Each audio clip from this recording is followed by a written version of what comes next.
برطانوی شخص 7 منٹ کے لیے دنیا کا امیر ترین آدمی بن گیا اور ایلون مسک کو پیچھے چھوڑ دیا۔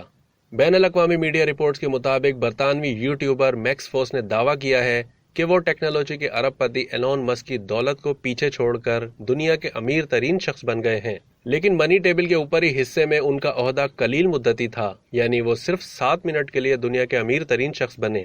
میکس فوس نے اپنی یوٹیوب ویڈیو میں دکھایا کہ انہوں نے کس طرح ایک کمپنی قائم کی تھی، اور یہ بھی بتایا کہ برطانیہ میں کمپنی قائم کرنا کافی آسان ہے۔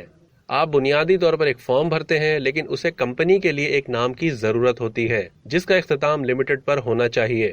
برطانوی یوٹیوبر نے کہا ہے کہ میں نے کمپنی کھولی جس کا نام ان لمیٹڈ منی لمیٹڈ رکھا اور 10 بلین شیئرز کے ساتھ یہ کمپنی بنائی، جس کا ایک شیئر 50 پاؤنڈ میں فروخت کیا۔ انہوں نے کہا ہے کہ اس طرح میری کمپنی کی قیمت 500 بلین پاؤنڈ ہو گئی اور میں صرف 7 منٹ کے لیے دنیا کا امیر ترین آدمی بن گیا۔ برطانوی یوٹیوبر نے اپنی ویڈیو میں کمپنی کھولنے سے لے کر اس کے سرمایہ دار اور آخر میں دنیا کا امیر ترین شخص بننے تک کا مکمل سفر بیان کیا۔ اب تک کے لیے اتنا ہی۔ مزید معلومات کے لیے دیکھتے رہیے ڈیلی جنگ یوٹیوب چینل۔